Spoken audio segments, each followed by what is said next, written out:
everyone. It's your big sister Chiquis, and you've reached my personal voicemail box for the Dear Chiquis podcast. I'm here to give you advice on anything and everything you need help with, whether you're going through a breakup or having issues with your family, or maybe you have a question about my personal life. Whatever the case is, I want to hear from you. Remember, these are my thoughts and my opinions, and if you're suffering from a serious issue or hardship, you should seek help from a qualified professional. All right, now go ahead and leave your message at the sound of the beep.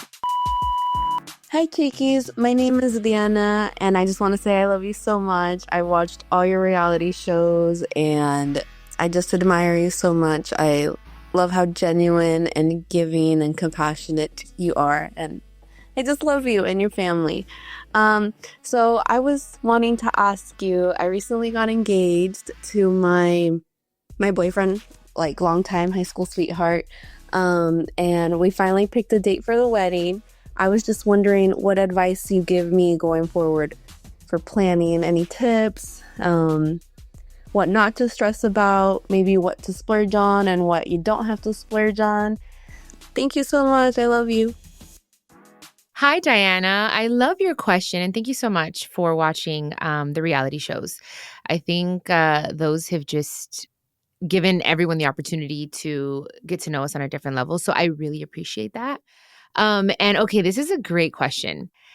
If I could do anything different, I've had 2 weddings, right? For sure, the first wedding, I don't even want to talk about it. Anyway, I simplified everything for the second one because I wanted to just enjoy myself. So you have to remember, the wedding is for you guys, yes, but in reality, it's for the guests.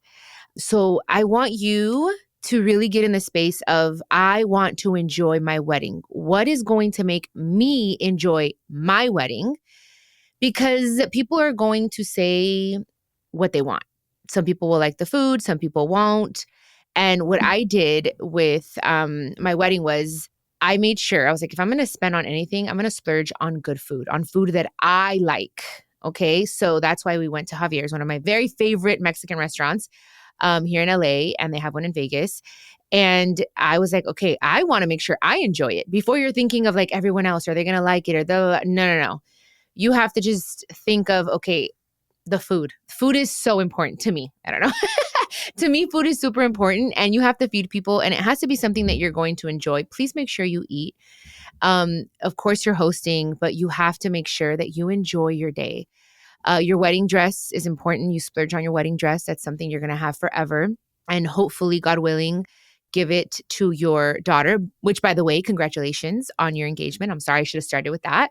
But you need to spend as much as you'd like on your dress, but also remember to be comfortable, okay? There's no reason in the world that you're going to have this beautiful, magnificent dress, but you're not comfortable. You have to be comfortable. You have to feel like I can be in this dress all night long, unless you want to change. That's perfectly fine. I did. But the dress that I wore, I am in love, and I could probably cut it and make it short and wear it today. Like, that's how simple I wanted it and how comfortable I wanted to feel in it, the material. So I spent mostly on the dress and the food. Venue is important, but again, like, you can do that in a backyard. It's all the vibe that you're going to bring, the music, the food that's going to really make all the difference. So that's the advice that I can give you right now, like off the top of my head. Remember, this is your wedding, babe. You have to enjoy it. And just know that siempre va a haber gente criticona, people with an opinion. It is what it is. Don't let it bother you. Don't even mind it. And take a deep breath while you're planning, because it could be stressful, but it could be a beautiful experience as long as you set that tone when you are planning, if that makes sense. But hopefully my advice helped. I'm so excited. I can't wait to hear all about your wedding. When are you getting married? Update us, please, on everything. Send us pictures. We love updates here on Dear Chiquis, all of us. So I'm so happy. Congratulations. Oh my goodness. And wear something sexy for your husband that night. Ooh, don't get so tired where you're like, oh, everyone gets so tired and don't want to consummate the wedding at the end of the night. So remember to just kind of end it early, because it's about you and your man, and you guys want to, for sure, make love on that night. And that's all. Thanks, Diana. Okay, guys, moving on to an anonymous listener. Let's see. Hi, Chiquis. My question is, how do you get over the side girl knowing about you and your partner when my partner cheated?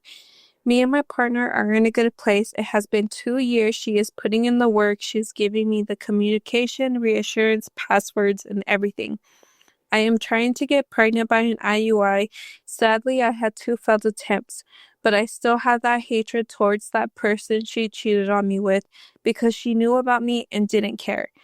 Please give me some advice on how to get over it because I feel like that hatred and stress is still affecting me and maybe blocking my way of getting pregnant. I have forgave my girlfriend only because she has put in the work and she still is by me, but I still cannot get over the girl. Please help me. Oh my gosh, baby. I get it. I totally, totally understand. And you said it yourself. You said it. So you know that if you don't forgive and let go of this resentment that you feel and forgive, truly forgive from the root, it's going to be very difficult for you to get pregnant because when we're trying to get pregnant, we need to be relaxed. We need to cleanse ourselves of any bad energy, of anything that we're carrying like resentment and unforgiveness, etc. But you are well aware. It seems like you're a very connected girl. So I definitely think that, especially if your partner is giving you her all and showing you that she's all in and she's all about you. I do believe in forgiveness. And I do believe that people can change. And sometimes people need to experience certain things like that in order to make the relationship stronger and to appreciate their partner. So honestly, I admire you and I think it's great that you forgave her. Now you really have to dig deep. Now it's about you. Now you have to let go. Because if you keep bringing it up or you're holding this resentment, you're going to cause more tension in the relationship when there doesn't have to be any, especially if your partner is trying. And then you don't want to get to the point where your partner feels unappreciated and undervalued and you're just constantly bringing this up. I don't know if you're doing this, but I'm just telling you, don't do it. If you forgive, we have to try to forget and move on. I would definitely say to try therapy, read a book on it. I'm trying to think if there's a book that can help. My life coach's book. It's like that's the one like I just finished reading. The book is called Higher Self by Maury Fontanez. There's another part of the book, but I can't remember right now. Either way, look it up. And that can also help you. I think you just need to really tell yourself, if my girl is still with me, it's because she loves me.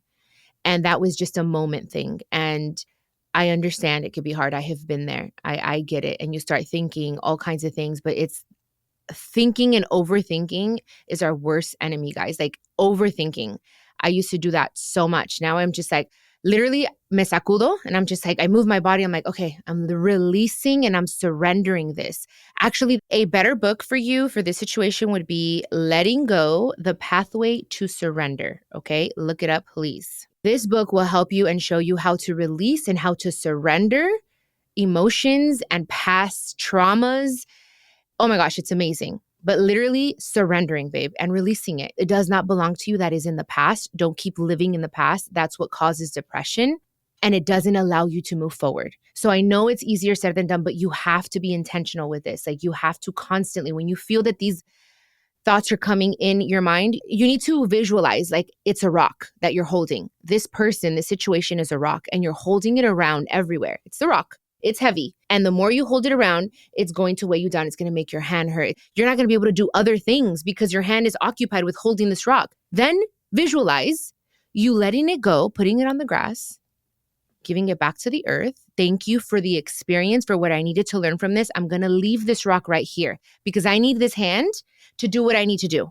I need it free because I need to love. I need to create life. I can't hold this rock around. So I'm going to leave this damn rock right here. You have to do it like visually. Maybe even go grab a real rock. Honestly, like it probably sounds crazy, but go grab a real rock, something that's heavy, and visualize and leave it there and put all of this anger and sadness and hate, because that's not good to hate this person. Yes, we're upset with her and she knew, but you know what? Let her learn her lesson and visualize it and put all this energy in this rock. And then you're going to go and leave it somewhere or throw it in the ocean. It's going to help so much.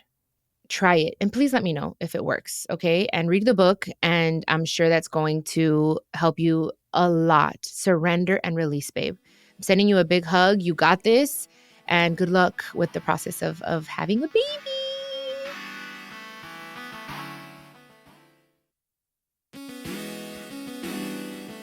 Our next and last question is from Laly. Hi, Chiquis. I want to say I'm a huge fan of yours, and I have 2 questions for you. So I'm rewatching I Love Jenny right now, and I have to know, are you guys still friends, like you and Mikey, or do you guys still talk to High Boy? Like after your mom passed and everything.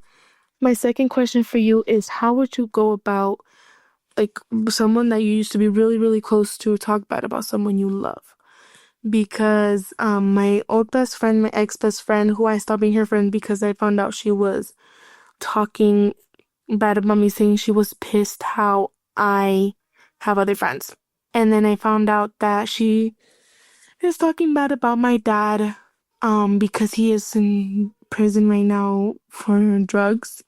And I found out that she is talking bad about how he's a drug addict and all of this, and so he's talking bad. And my question for you is, how would you go about this? How would you deal with this? Because it really makes me so mad, and my family just told me to ignore it. But I want to know how you would go about this and how you would handle something like that. Thank you. I love you. Oh, Laly. Thank you for watching I Love Jenny. I love it. Look at this. Okay, so I don't remember who High Boy is, though. I don't remember. I have to rewatch the episodes myself.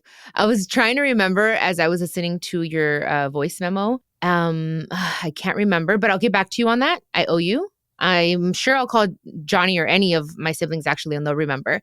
But pertaining to your second question, look, Mama, people are always going to talk bad about us. And I know that it hurts more when it comes from someone that you love.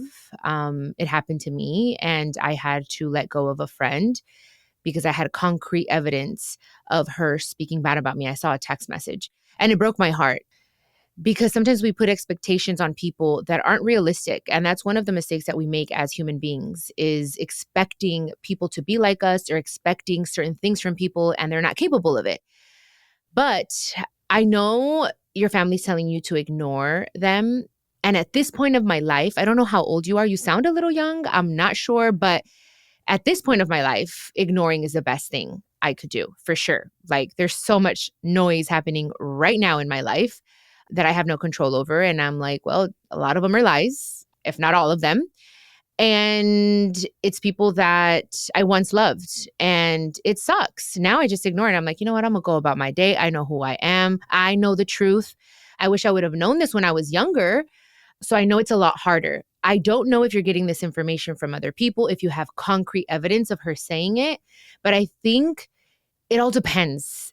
If she said it and you know for sure she said it, if you know for sure she said it, you have to ignore it, babe. You don't want that in your life anyway. I know it's hard, but if you know it's not true, then you don't want those people in your life. It's not even worth you giving that person your attention. Now you just know, and you have to thank God that you know how this person is, and they're no longer in your life. So it's a blessing in disguise.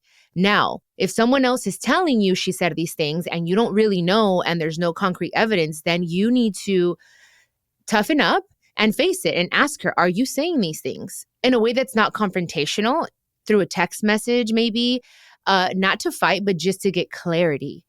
So it all depends. Those are my 2 ways of helping you.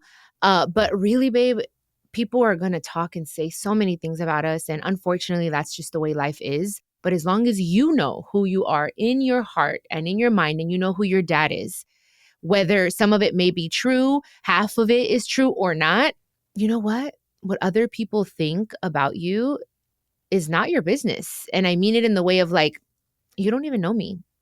I don't want you in my life anyway. So whatever you say about me, okay, cool. That's your opinion. You're entitled to your opinion. And bye. You know what I mean? So hopefully all of that made sense, and hopefully my advice can help you. But I wouldn't worry too much, Mama. You focus on your dad, on being there for him, and focus on yourself. And if there are some things that she's saying about you that you feel trigger something inside of you, try to figure out what it is so that because it's bothering you for a reason. It all depends what she's saying. And say, okay, where do I have room to change? Look within yourself so that this doesn't happen again with another friend. You get me? So we have to learn from these situations. So that is my advice. And I wish you well. Okay. Keep me updated. Keep us updated, guys.